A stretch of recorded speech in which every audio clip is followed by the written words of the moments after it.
Hey everybody, welcome back. So in this week's bonus episode, we're doing a 4th of July themed speed build. Initially, it wasn't going to be a speed build, but it took me a lot longer to record than I thought, and I kept having to stop and restart, and it made the gameplay along with it like I was recording my face as if I was doing regular gameplay, and it just was weird and disjointed, and I didn't enjoy it. So I left that part out, but I just sped it up and did it as a speed build. I hope that everyone is having a wonderful 4th of July, spending time with friends or family or by yourself, just relaxing. For those of you that ended up having to work, I'm sorry you couldn't be off today, but we do appreciate all of your hard work. I think sometimes we take for granted, those of us who do get the day off, we take for granted those who do work because we go to places to eat or shop or whatever we're doing. And we forget that the people there didn't get to have the benefit of having the day off like we did. And so I just want you to know that I appreciate your being there. If I end up coming to the store, I appreciate it. But anyways, so I decided to do a 4th of July speed build, as I said, and I did red, white, and blue themed everything. I tried to make sure that all of the colors I picked had that on there. Of course, it's not 100% accurate. I mean, there's only so much red, white, and blue you can do, but I did really try to stick to it the best that I could. I think it turned out pretty good, in my opinion. That's just me, but, you know. Also, the funny thing about this build is that, I say funny, it's really not that funny, I guess. I made the shell myself, and I never make my own shells anymore, not because, like, I'm too good to make my own shell. It's not that. It's that I'm too lazy to make my own shell. I think too hard about it, or it is very one shape. This one, as you can see, is pretty one shape. I just did a rectangle, but I still think that it turned out really cute in the end, and you'll see what I mean later. I do think that it also matches the surrounding houses, so I tried to take a little inspiration from that. Might have taken too much inspiration from the houses around me, but I also had a lot of fun doing specific colors. That was a lot more fun than I thought it was going to be. I also realized how much more of a challenge it is to stick to a very specific color theme. And not so much like when I did my for rent or the rental apartment complex where I was picking certain colors, like I did the pink swatches and the black swatches for the, second and third floor. It's different when you're trying to go red, white, and blue and being very specific and trying to make the reds look okay together and the blues look okay together. That's a lot harder than I thought it would be. But I made the base shell and then made the rooms as I went along. So like here I'm working in the kitchen, and I decided to kind of go with an open floor plan. So the only walls downstairs is for that one bathroom. Everything else is very open. And I did sort of like a half wall to kind of separate the kitchen from the dining room. But technically the counters do that on their own. I just put a wall there because in my mind it made sense. And I love the kitchen and the dining area of this house. I think this is my favorite part of the whole build, is because that color, that type of blue and that type of red really was what I had in mind. There's just not that many swatches with that very specific color. It just, it's one of those things that it doesn't always work out. But that part, I think the kitchen and the dining room are my favorite part. And I did the blue counters from Country Living, and I think the kitchen, the refrigerator and the stove are from one of the kitchen-y cooking packs. I don't remember what one it is, but I wasn't really thinking about price of things. It was mainly just the color. So I don't even remember how much this place cost, but I'm sure it's not cheap because I picked whatever matched the theme. And then I did the living space on the opposite corner of the kitchen. And again, I tried to keep it like an open floor plan because this is a very small house. It also needed to feel bigger than it is. And I think I achieved that. I am not a home builder, so I'm sure that this would be terrible for retaining walls and support beams and things like that. But in The Sims, it works. So, there's that. And I ended up putting the stairs. I started with them on the side by the bathroom and then moved them to the other side. I really wanted that wrap around style staircase where it goes up and then turns in the corner and then goes the rest of the way up. And it was not working for me on the other side of the house for some reason.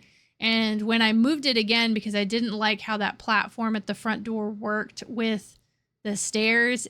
I wanted the platform there because the door kind of sat too high and I needed to fill that gap. And so I put that platform there. And then when I moved the stairs to fix the weird gap between the platform and the stairs, it did wrap. And I was like, okay, that's it. It's working. I'm done. And I moved on. And I think it turned out cuter because it went really well with the kitchen.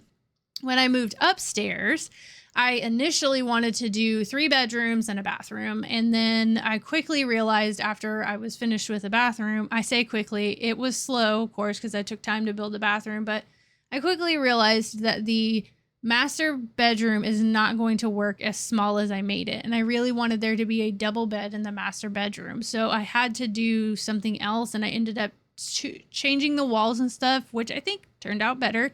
I changed the walls so that it would fit.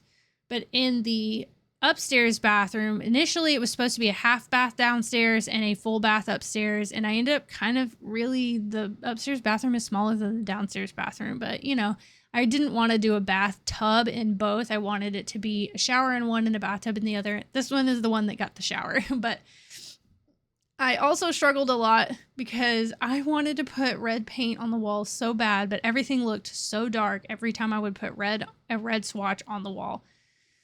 So there's a lot of white and or blue walls. I think later there is one red wall in this entire house, and it ends up being in the kids' room. But when I went to start the master bedroom, as you can see here, I really was struggling with placing things and it being too small.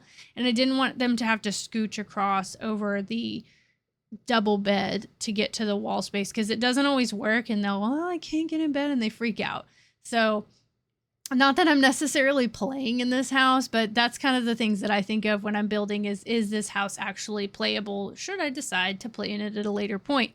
This one would have not been playable. So at least for me, I haven't had any luck with them scooching across to the other side when it's against a wall, especially if a sim is already in the bed. It's not happening.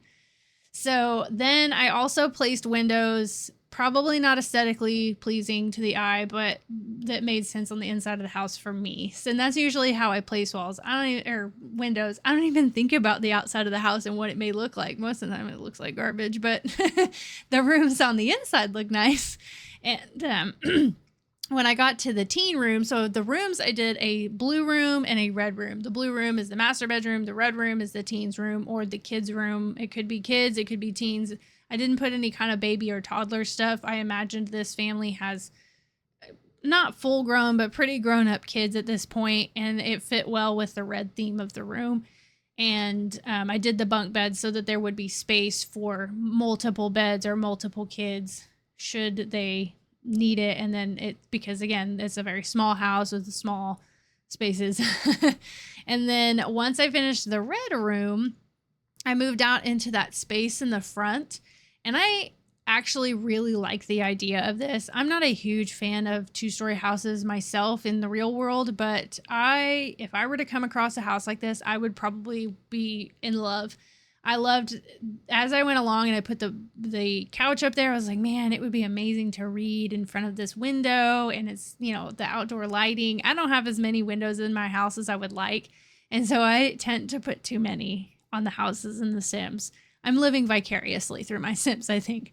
But on this space, I did more of the red, white, and blue. I tried to mix it more, where like I did downstairs where it was very mixed. In the bedrooms, I thought it would be fun to do one color for one room and one color for the other room. It also made it a little easier to make the rooms because mixing them, that's a lot.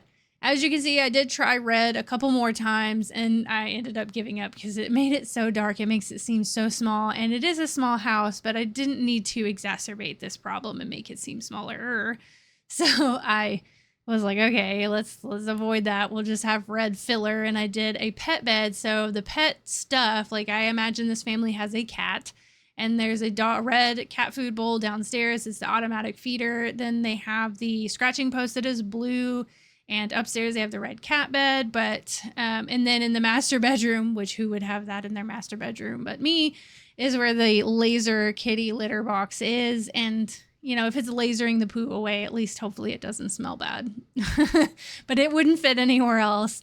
And the way that I did this is we're going to do sort of a walkthrough, but it's going to just be music in the background so that you can enjoy watching the quick little, I say quick, it's a couple minutes, but we're going to just kind of do a little playthrough in the Sims eyes, I think, for the walkthrough instead of me narrating it through. You guys have seen a lot. You don't need to hear me keep talking. So we'll just kind of go through the eyes of the Sims, and you'll get to see their house and see what it looks like. Again, I hope you guys had a wonderful 4th of July, and I'll see y'all next time. Bye.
Thank you.